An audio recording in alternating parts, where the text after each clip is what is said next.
त्रिकोणमिति का अर्थ क्या हुआ? यहां पर त्रि का अर्थ होता है तीन, ठीक, और कोण का अर्थ है एंगल या कोण, और मिति का अर्थ होता है मापन।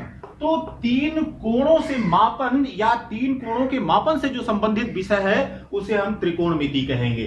फिर यहां पर ट्रिग्नोमेट्री जो है, उस ट्रिग्नोमेट्री में एक एक शब्द को यहां पर आपको बताया हुआ है कि ये ट्राई का मतलब होता है थ्री, गॉन का मतलब होता है साइड, या मेट्रॉन का मतलब होता है मेजरमेंट।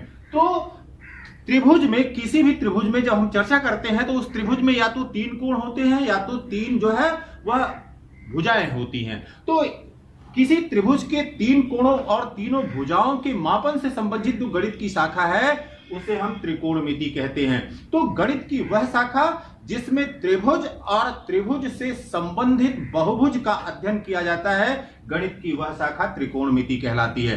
अब हम चर्चा करते हैं कि त्रिकोणमिति का उपयोग कहां पर किया जाता है। त्रिकोणमिति का उपयोग किसी ऊंचे भवन या किसी बिल्डिंग या किसी टावर की ऊंचाई ज्ञात करने में किया जाता है। इसी प्रकार से त्रिकोणमिति का उपयोग किया जाता है किसी भी जो भू स्थैतिक उपग्रह जियो स्टेशनरी सैटेलाइट्स होते हैं, उन जियो स्टेशनरी सैटेलाइट से धरातल पर स्थित किन्हीं दो बिंदुओं के बीच में अगर आपको दूरी ज्ञात करना है तो उस दूरी के मापन के लिए इसका उपयोग किया जाता है। इसी प्रकार से किसी नदी की चौड़ाई ज्ञात करना है तो नदी की चौड़ाई ज्ञात करने के लिए भी इसका उपयोग किया जाता है। इसका मतलब है कि इसका उपयोग बहुआयामी है, मल्टी डायमेंशनल इसका एप्लीकेशन है। और क्योंकि यह आपके लिए नई चीज शुरू हो रही है, इसलिए आपके मन के अंदर थोड़ा सा डर होना स्वाभाविक है। लेकिन जब अध्ययन की प्रक्रिया आगे बढ़ते जाएगी और धीरे धीरे आप सीखते जाएंगे चीजों को, तो डर अपने आप आपका समाप्त होता जाएगा। किसी भी चीज के लिए, आत्मविश्वास के लिए ज्ञान जरूरी है और ज्ञान के लिए जो है वह अध्ययन जरूरी है। तो यहां पर अब सबसे पहले देखते हैं कि जो त्रिकोणमिति है इसके विकास की जो प्रक्रिया है या डेवलपमेंट की प्रक्रिया है, या डेवलपमेंट की प्रक्रिया या विकास की प्रक्रिया किस प्रकार से शुरू होती है। तो यहां पर आप देखिए, चाहे मिस्र हो या बेबीलोन हो या भारत हो या अरब हो और या यूरोप हो, यह कहने का तात्पर्य है कि इन देशों में किसी न किसी रूप में त्रिकोणमिति के विकास में या ट्रिग्नोमेट्री के विकास में बहुत बड़ा योगदान किया है। यहां पर आप मिस्र में जो बने हुए पिरामिड हैं, या बेबीलोन में जो बने हुए भवन हैं, या भारत में आप देखेंगे दो तीन लोगों का बहुत बड़ा योगदान है। जब प्राचीन काल की तरफ चलते हैं तो इस प्राचीन काल में आप देखते हैं आर्यभट्ट, इनका सूर्य सिद्धांत है, सूर्य सिद्धांत, यह पुस्तक इनके नाम से मिलती है। इसी प्रकार से वराहमिहिर, इनका भी महत्वपूर्ण योगदान है। और ये आर्यभट्ट, इनके समय में ज्या, कोज्या या स्पर्शज्या, इनको इन नामों से जाना जाता था। और जैसे जैसे यह यात्रा के रूप में यूरोप पहुंचता है तो यहां पर यह साइन के रूप में, कॉस के रूप में, टैन के रूप में यह परिवर्तित हो जाता है। इसका मतलब है कि यहां पर केवल भाषा और प्रतीकों में परिवर्तन हुआ है, ज्ञान में किसी प्रकार का कोई परिवर्तन नहीं हुआ है। ज्ञान केवल एक स्थान से दूसरे स्थान पर ट्रांसफर हुआ और इस प्रकार से इसके विकास की प्रक्रिया की। समकोण त्रिभुज किसे कहते हैं, या समकोण त्रिभुज, समकोण त्रिभुज यह right angle triangle. Right angle triangle क्या है, यहां पर ये देखिए, यह राइट एंगल ट्रायंगल है ए बी एंड सी। अब इसमें जो एंगल बी है यह हमने 90 डिग्री बना लिया। अब जो शेष दो कोण बच रहे हैं, यह दोनों कोण क्या होंगे, यह न्यून कोण होंगे, यह दोनों कोण न्यून कोण होंगे या एक्यूट एंगल होंगे। तो ऐसा त्रिभुज जिसका एक कोण समकोण हो और शेष दोनों कोण न्यून कोण होते हैं उसे हम समकोण त्रिभुज कहते हैं। अब यहां पर देखिए, जो समकोण बन रहा है उस समकोण के जो सम्मुख की भुजा होती है इसको कर्ण कहा जाता है। अब अगर इसको रिफरेंस एंगल के रूप में हम परिभाषित कर दें और यहां पर इसको थीटा ले लें, तो यह भुजा इसकी संलग्न भुजा या आधार कहलाती है। इसको एडजेसेंट साइड या आधार कहते हैं, बेस कहते हैं। इसी प्रकार से यह जो रिफरेंस एंगल लिया हुआ है, जिसके संदर्भ में सारी बात करना है, इसको कहते हैं विपरीत भुजा। इसको कहते हैं विपरीत भुजा या अपोजिट साइड, और इसी को कहते हैं परपेंडिकुलर। परपेंडिकुलर। अब यहां पर देखिए बेटा, जो तीन बातें हमको मिली, एक तो हमको मिल गया कि यहां पर कर्ण मिल गया, दूसरा यहां पर आधार मिल गया, और तीसरा यहां पर हमको लंब मिल गया। तो यह भुजाओं का नाम आपको याद रखना है और वह कोण के संदर्भ में होगा। हमेशा इस बात को याद रखिए कि जो हाइपोटेनस, बेस एंड परपेंडिकुलर है, वह हमेशा किस रेफरेंस एंगल को लेकर के चर्चा की जा रही है उसके आधार पर होगा। अब यहां पर देखिए, यह कर्ण क्या है? यह सबसे बड़ी भुजा है, सबसे बड़ी भुजा है। ठीक। अब अगर दो भुजाओं का योग कर दें, जैसे A B plus B C, यह ग्रेटर देन हो जाएगा ए सी। तो इसका कहने का मतलब है कि यहां पर किसी समकोण त्रिभुज में किन्हीं दो भुजाओं का योगफल सदैव तीसरी भुजा से बड़ा होता है और कर्ण को यच से रिप्रेजेंट करते हैं। फिर जो यहां पर आधार है, इस आधार को संलग्न भुजा या एडजेसेंट एंगल कहते हैं। इसका मतलब जिस कोण का मान हमको ज्ञात करना है या जो कोण हमने रेफरेंस रूप में लिया हुआ है, उससे लगी हुई भुजा होनी चाहिए।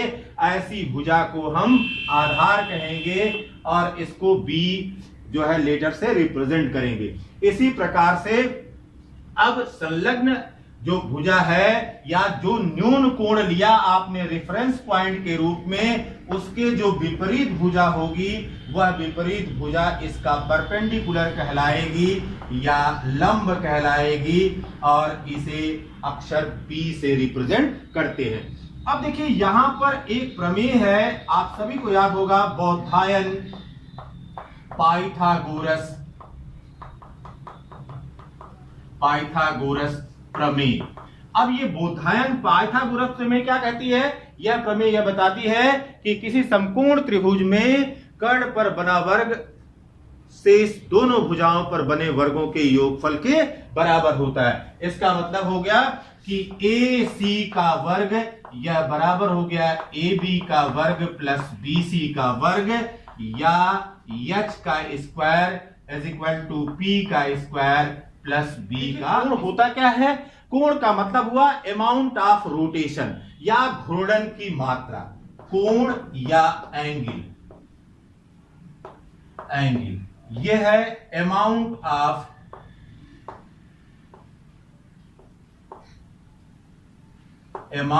Of rotation. तो जो घूर्णन की मात्रा होती है, वह घूर्णन की मात्रा ही कोण कहलाती है, या इसी को कह सकते हैं एंगुलर डिस्प्लेसमेंट। ठीक। यहां पर इसका कोणीय विस्थापन कुछ होगा। जैसे एक रेखा हमने लिया, यह ओ ए रेखा है। इस ए ओ रेखा में दो एंड पॉइंट हैं, एक ए है और दूसरा ओ है। यदि ओ को फिक्स करके और ए पॉइंट को पकड़ करके यहां पर घुमा दें और यह ओ बी स्थान पर पहुंच जाए, तो यह कुछ दूरी तय कर लेगा और यह दूरी ही मीन्स ए ओ बी के बीच में जो अब दूरी बन रही है, यही थीटा हो जाएगा और angle theta is equal to angle A O B हो जाएगा। तो यह एंगुलर डिस्प्लेसमेंट हो गया। अब दो चीजें यहां पर आपको ध्यान में रखना है कि पॉजिटिव एंगल क्या होता है और निगेटिव एंगल क्या होता है। तो पॉजिटिव एंगल का मतलब है कि यदि रेफरेंस जो लाइन है, इस रेफरेंस लाइन को एंटी क्लॉकवाइज या वामावर्त दिशा में घुमाएं तो जो कोण बनेगा यह पॉजिटिव होगा। इसी प्रकार से यदि जो हमारी रेफरेंस रेखा है इसको अगर हम क्लॉकवाइज दिशा में घुमाएं या दक्षिणावर्त दिशा में घुमाएं तो यहां पर जो कोण थीटा बनेगा इस कोण को हम नेगेटिव एंगल कहते हैं। तो यहां पर धनात्मक और ऋणात्मक एंगल इन दोनों का कॉन्सेप्ट आपको क्लियर होना। अब देखते हैं बेटा कि कोणों के मापन की जो पद्धति है उसमें हमारे लिए जो इस समय उपयोगी है उस कोणों के मापन की पद्धति को देखते हैं। तो सामान्यतः कोणों का मापन जो है वो डिग्री में किया जाता है और कोई भी अंक जैसे 3 डिग्री या 30 डिग्री या 50 डिग्री या 75 डिग्री या 270 डिग्री, इस प्रकार से कोणों का मापन डिग्री में करने के लिए जो भी अंक लिखते हैं उस अंक के दाहिनी ओर ऊपर एक छोटा सा बिंदु बना देते हैं या छोटा सा गोला बना देते हैं जो कि डिग्री को प्रदर्शित करता है। अब यह किस प्रकार से किया जाता है? पूरा वृत्त 360 अंश के कोण को प्रदर्शित करता है। अब इसे 360 भागों में इस प्रकार से विभाजित कर लेते हैं और इसका जो एक भाग होता है वह 1/360 अंश के बराबर होता है और यही एक अंश के बराबर होता है। या अगर इसको 90 अंश में कहें तो यहां से यहां तक लेकर के इसको 90 अंश में परिवर्तित कर लेते हैं। यहां से यहां तक यह दूरी देखिए 90 अंश होगी, यह दूरी 180 अंश होगी, यह 270 डिग्री होगी और यहां से यहां तक यह कुल मिलकर के 360 डिग्री होगी। तो कोणों का मापन केवल डिग्री में ही न करके मिनट में भी किया जाता है और सेकंड में भी किया जाता है। मिनट के लिए आप संख्या के ऊपर एक डैश लगाते हैं, यह मिनट का प्रदर्शन करता है। जैसे यह 5 मिनट हो गया या 10 मिनट हो गया या 15 मिनट हो गया, यह मिनट को प्रदर्शित कर रहा है। इसी प्रकार से अगर सेकंड का प्रदर्शन करना हो तो इसके लिए डबल डैश का उपयोग करते हैं। अब जैसे 25 अंश, 5 मिनट और 15 सेकेंड, यह इसका प्रदर्शन हो गया जिसमें कि अंशीय मान भी है, मिनट का मान भी है और सेकंड का मान भी है। तो सेकंड के मान के लिए डबल डैश का उपयोग किया जाता है। दूसरी पद्धति यहां पर कोणों के मापन की है और इसको रेडियन पद्धति कहते हैं। रेडियन पद्धति, इसमें कोणों का मापन यह पाई में प्रदर्शित किया जाता है और पूरे एक वृत्त का मान या 360 अंश बराबर 2 पाई होता है या 180 अंश बराबर पाई के होता है। तो इस 180 अंश बराबर पाई के या 1 अंश बराबर पाई बटे 180 रेडियन के बराबर होता है। तो इन मूलभूत चीजों की जानकारी आपको त्रिकोणमिति पढ़ते समय होनी चाहिए।